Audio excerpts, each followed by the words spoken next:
It's a great day. My name is Shay Brown, the happy entrepreneur, and welcome to the Happy Entrepreneur Show, the number one business development and revenue focused late night show in the country where we are on a mission. And our mission really is to empower. Our mission is to inspire. And our mission is to provide you, that's right, you, the hard working entrepreneur, with all of the resources that are necessary to execute that big vision you have for the people you were called to serve. And on this episode, we have the one and only Cari. That's right, she's in the building. And she'll be talking about creating space for high achieving or high capacity women who are in leadership. Now, I don't know what a high capacity woman is, so I asked her that in a moment. But first, let me say hello to the one and only Cari. What's up, Cari? How you doing? Hey, Shay, it's good to be with you. Thank you for having me. Well, thank you for being here, by the way. And thank you to viewers. Thank you for tuning in, by the way, and welcoming us into your home. You have options and you choose to be with us. So we're going to make this a good use of your time. Before we get started, somebody might be wondering, what is a high capacity woman? I know it means different things to different people. Most of y'all might know. I just don't know. So take a moment and just describe that high capacity achieving woman. Yeah, that's a great question. So, Shay, this is your woman that is either a founder, a C-suite executive, basically somebody that's an entrepreneur, somebody that's juggling multiple things and able to do so. They've been given a grace to juggle many, many things, but sometimes they want to juggle too much. So, those are your high capacity women that I serve. So again, let me just address the elephant in the room then. If they're a high capacity woman and they're already achieving all this cool stuff in their career, in an organization, or running a company, or maybe in the faith community, then what's holding them back from being happy, from feeling, I'll use the word fulfilled? What's holding them back? Seems like they got everything to me. In one word, I would say alignment. Because again, they're women. So these are moms, wives. They have a personal life besides their corporate life. And they are serving everyone else. And so what's holding them back is they're forgetting to put their oxygen mask on first before serving others many, many times and in many different ways. Depends on the lady. Wow. Now, we're going to get into your backstory in a moment. I know some of you have already Googled Cari. Some of you are like, Shay, I'm in the kitchen cooking. I have no idea who this person is, but I like what I'm hearing. Maybe you're listening to us in the podcast right now and we're in your ears. Thanks a lot. But what do you say to the woman that's like, okay, I know what I should do, Cari, but we have a lot of dualpreneurs. I'll frame it for you. They work a full-time job, as you said, and they're a full-time entrepreneur. They also take care of a husband or a significant other. Some of them have kids, and their kids have schedules. Some of them are involved in their faith community. Some of them are like Shay Brown. They're a caregiver, by the way. They take care of other folks, so they have another responsibility. So my question to you would be, how does someone take care of themselves without feeling guilty, if that makes sense, when so many other people are dependent on them? What do you say to that woman that's watching now saying, yeah, Shay, that's me. And I got some more stuff, Shay. I'm also starting to write a book. And Shay, I know y'all got a lot going on. Okay. So how do they take care of themselves without feeling guilty? I guess that's the question. Or maybe it's unfair, but hopefully you have a response for us. No, it's a fair question. I mean, when it comes down to it, that guilt has been, I'm going to hit something here when I say this, but it's been put on them and they didn't realize it. It's something that kind of comes through cultural norms these days about how you're supposed to be able to do everything and not need anything, which is the toxic environment of the culture today, especially in the marketplace. And again, especially with high capacity leaders of all kind, not just women. And when we don't deal with what's underneath the surface, meaning what's going on in our actual heart, because that's the thing that doesn't get talked about, right? But your heart goes with you wherever it goes. Isn't that correct? Yeah. Right? So how do we not feel guilty? We start kind of digging into some of that stuff each individually, because for each person, it could be a little bit different. But I went through the same thing, and I know you're going to ask me other things, but I'm just going to tell you one story, which is why I call it the oxygen mask. And this is a completely transparent story. I was literally so codependent and was a giver, a people pleaser. I personally love people. I still love people. but I had a twisted sacrificial sense of what it meant to be a leader and a lover of people and a helper of people and all of that. And so I was on a plane, and I had this guy in a white jumpsuit sitting next to me. Still not sure if he was a real person or not. And I got mad because the stewardess was like, before, taking care of the younger person or the person in need next to you, make sure you put on your what? Oxygen mask. And I was like, well, but they need you. And I said this out loud in this moment of, honestly, I think it was a divine moment, right? And I was like, but they need you. And what happens if they pass out? And this guy simply says to me, well, I guess if you're passed out, you can't help at all. And in 1 second, it was like God pierced my heart and aligned everything inside of me. And I said, oh my gosh, how come I felt so stupid? Why didn't I think of it that way? Right. And so I learned that we can't give out of that empty cup. There's nothing left to give. And it means we start giving of things that are not supposed to be given of. But yet when we align, God is an infinite source. So when we take care of us, because we actually have needs too, that we have a right to, that are good, they're important, we're human, right? And so when we take care of those needs, and I have an entire framework that goes with my oxygen mask, just to mention one very personal level thing, right, that I help people with. When you do that, you have more to give from because guess who fills the cup? It's not me, but now I can give from an infinite source and serve in a right way and still be healthy while I do it. And that makes the difference because that means I don't head towards burnout, which means a health crisis for me, right? Like what happens when the caregiver can't give care? What happens when the business leader can't run the business? Those are crisis moments that I've had moments myself in. So these are just examples of some of the things just on, again, personal alignment side, but affects professional alignment. And all of this bleeds into the results, right? So in business, that might like look like profitability, productivity, and efficiency.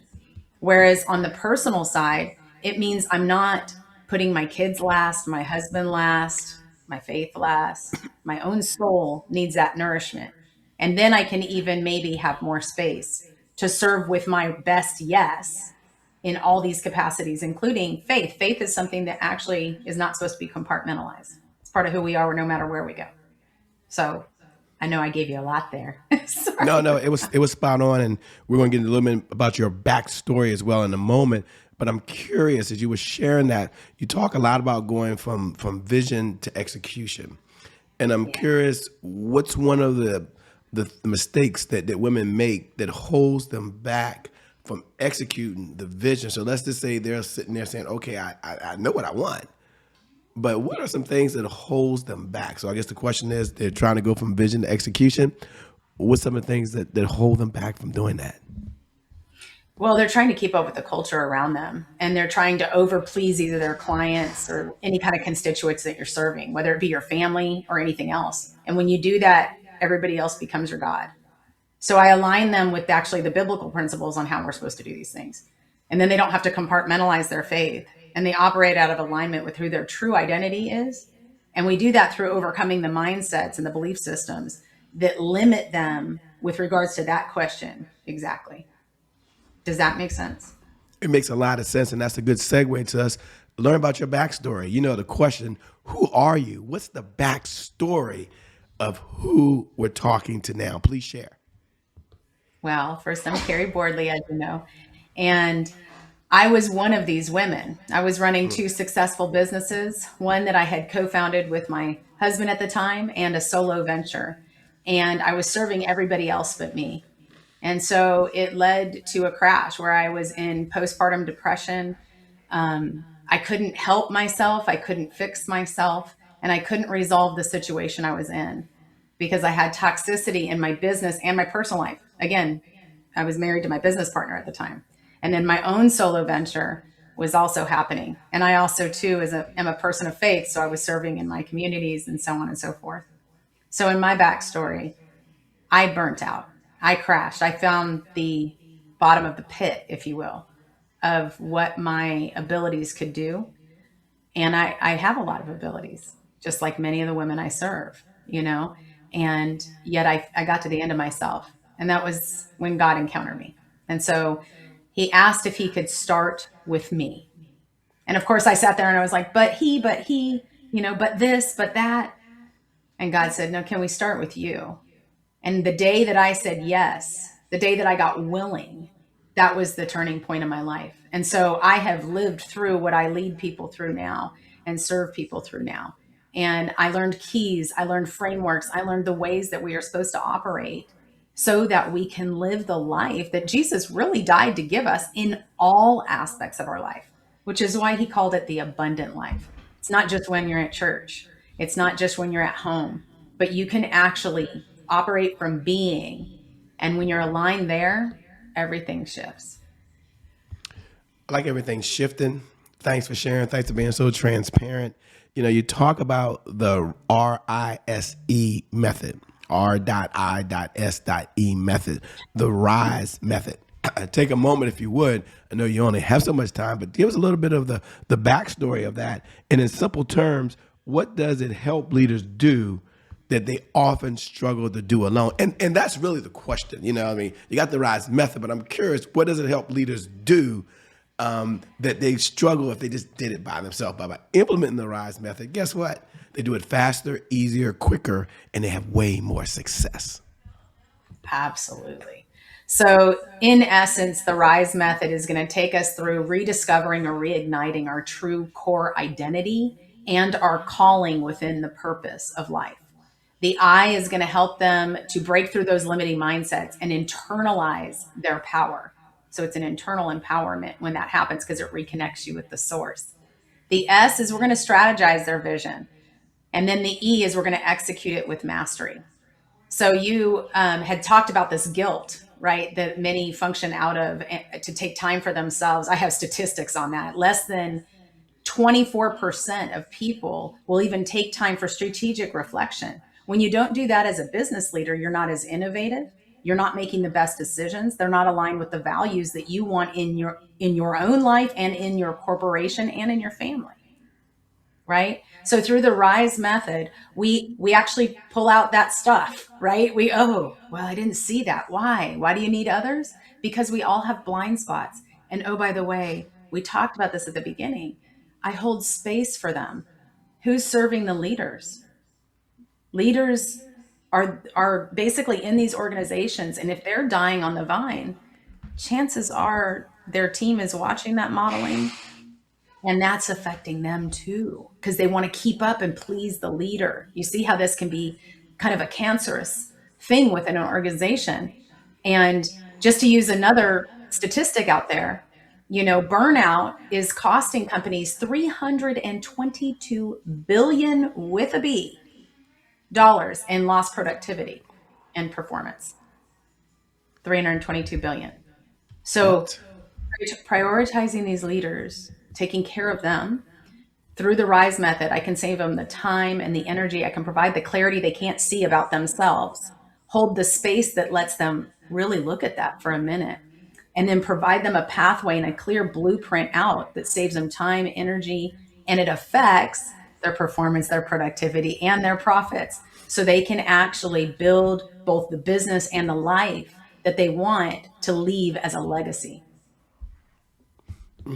Spot on. And as you were sharing that, if you could talk to the next generation of leaders that are watching right now, what is one thing you'd want them to be reminded of in terms of staying on their purpose? Because sometimes the purpose is there and they get sidetracked for a lot of reasons. But if you say, you know what, I'm looking back now and I'm not too far removed from the next level generation. I'm still them. I'm still them always and forever.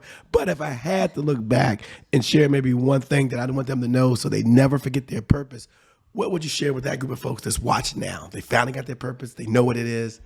But man, what would you share with them? I would share with them, that's a great question and a difficult one. I think what I would share with them is remember the one who gives you the sight, the one that made the vision, the one that wrote every one of the days of your life in a book. And you just need to access that. So if you keep him front and center, that intimate time with him, he will lead you. There's so many promises about this. If you are actually a person of faith that is walking in obedience, I know we don't love that word, but it's obedience to the one who created you. I mean, could you imagine if I took my phone and I sat there and said, okay, well, I'm going to use this as a hammer? That would be weird, right? But the creator of the phone meant for this device to work a certain way. And when it does it, it fulfills its purpose, right? So when God made each one of you, he created you with purpose. He created you with a beautiful and specific and unique identity. You aren't supposed to be a copycat of anybody else, and you're not supposed to copy anybody else. You are one of a kind. And so no matter what you're called to do, his voice leading you will help you fulfill that mission. And so you're going to need others along the way. You're going to want to know they're the right people. Let him lead you to people. And those people will help you collaborate. And collaboration is key in the kingdom because everything's done through relationship. So if you really want to succeed in life, connect with your creator. Let him help lead you. Stay connected to him so your vision stays clear and clean. And remember, you always need others because leaders need leaders. Helpers need helpers. Creators need creatives, all these things. And that's what's going to help you stay in alignment, which is the key.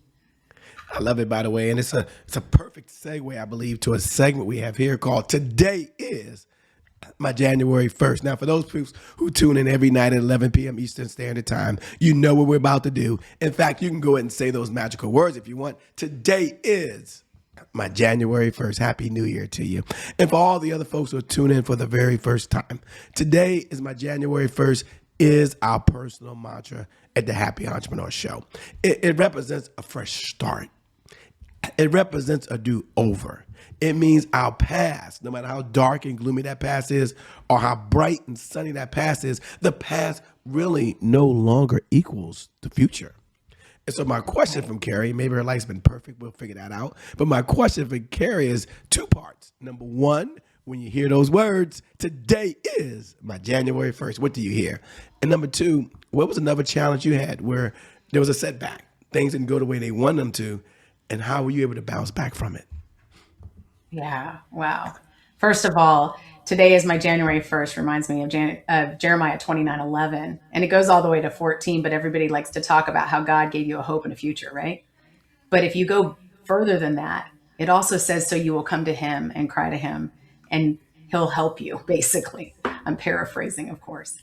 So when I think of the hope that's set before you, because you have a helper in this, and because he wants more success for your life and your soul than you do, I just think of all the hope that today is my January 1st means.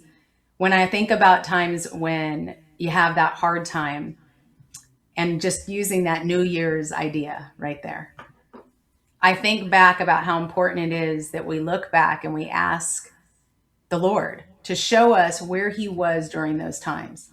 We often think he wasn't with us, and we even if we knew he was with us in the moment, we don't see how faithful he was. And so I remember hitting the end of a year one year, and usually I just thank God for everything as I was going through, and I knew he was with me.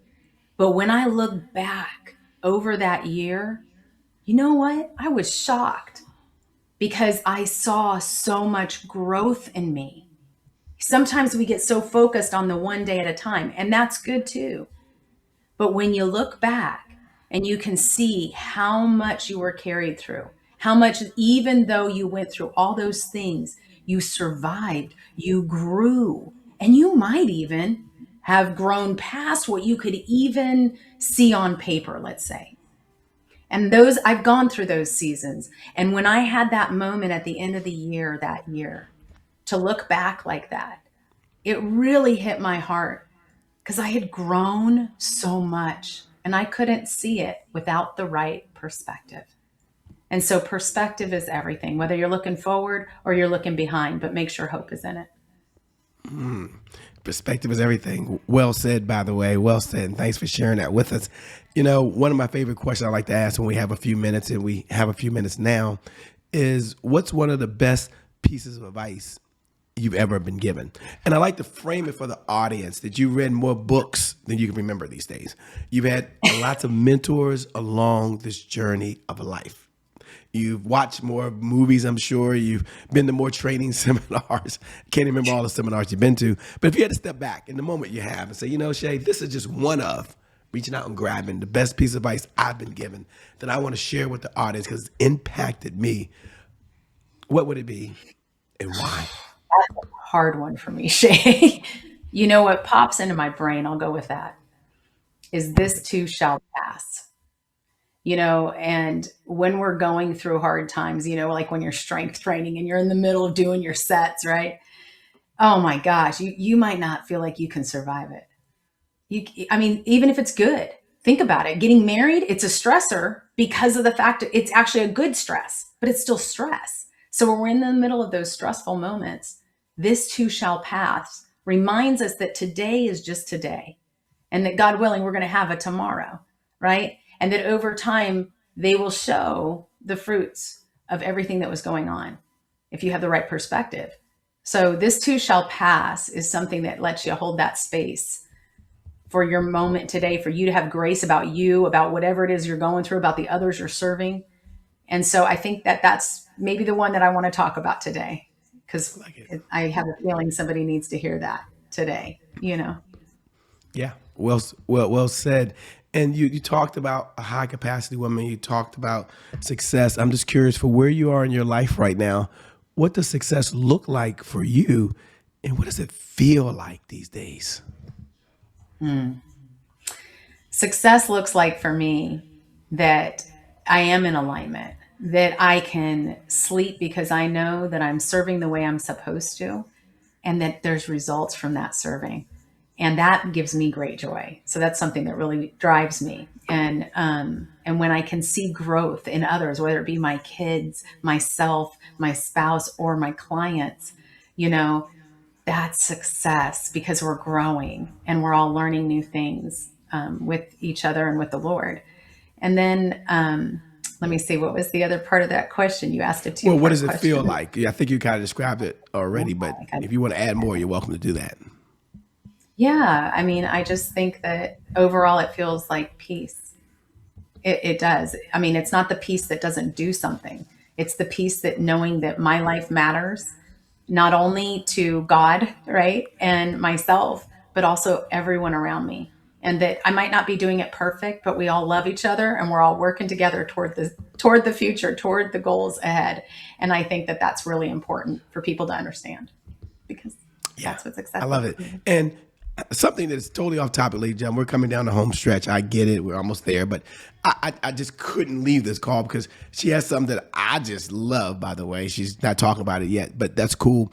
And I've had a chance to meet her in person, which I don't get a chance to meet a lot of folks, but we've got a chance to meet in person, which is pretty cool on more than one occasion. But you have this philosophy, let's call that, called brilliantly unstoppable. I'm just curious, what does it mean and what's the backstory behind being brilliantly unstoppable? Well, I believe that each and every person is destined to be brilliantly unstoppable. And what I mean by that, and gives you a little light into the backstory, no pun intended there, is that we know that in John 1, Jesus is the light and the light to men.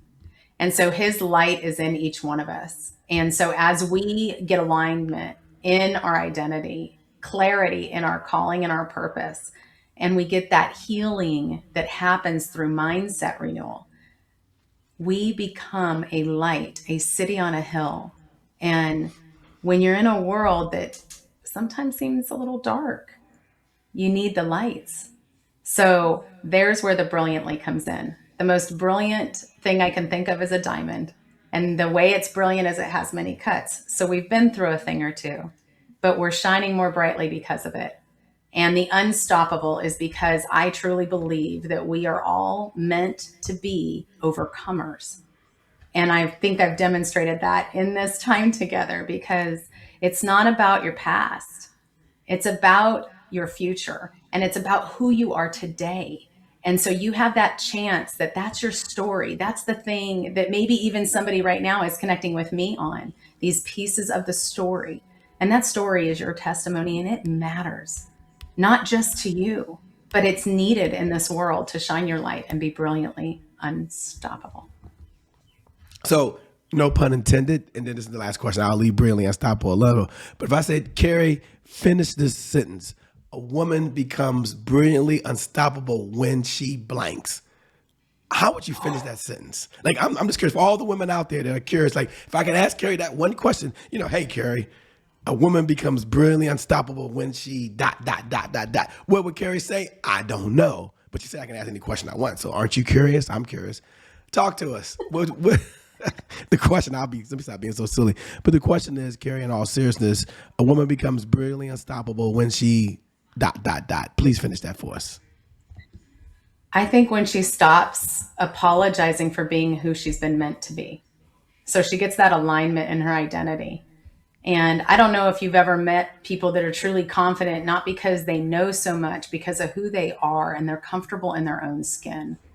And so when I think of any leader out there, any human out there, but I serve these ladies, when they stop apologizing, when they actually learn who they really are, when all the Mm. stuff they think is common sense starts looking like, oh no, this is part of the value that I can give to the world. And they start just shining their light, just being who they are. It's amazing the breakthrough that happens not only in them, but around them, because you give people permission to do the exact same thing in their life. So I guess that would be my answer. Spot on. Thanks for sharing. As we come down the home stretch, I'm curious, when you're not out helping women be super successful, you're not out saving the world with your business, what does Cari do for fun? What does that look like for you these days? Just you having fun.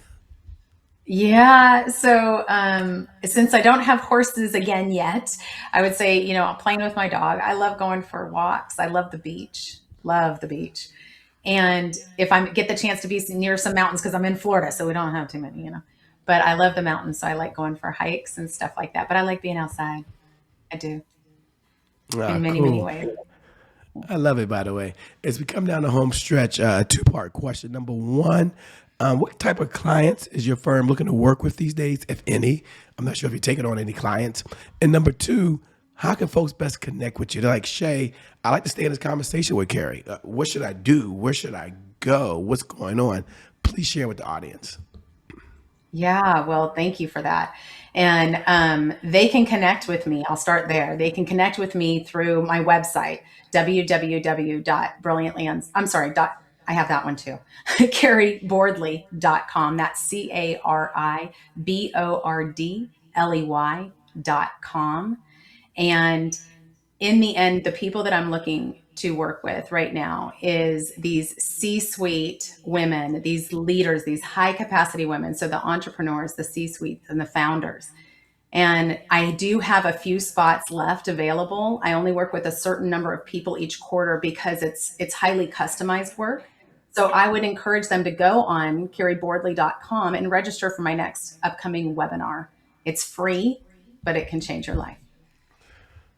Fantastic. Let me say two things. Number one, thanks for being on the Happy Entrepreneur Show, and can't wait to see you again in person, have eye-to-eye contact, and maybe break bread again. Yes, that'd be great. Thank you so And much. And thank you to viewers for tuning in, because without you, we don't have a show, by the way. So thank you so much for allowing us to be streaming into your home. I never get tired of reminding you every night at 11 p.m. Eastern Standard Time, no matter what's going on in your life, by the way, whether you're doing really, really well and you're moving to that next level of success, or you've been hit with the punch that you never saw coming. The one thing I do believe is that today is your January 1st. And because of just that one reason alone, I believe your best is still yet to come.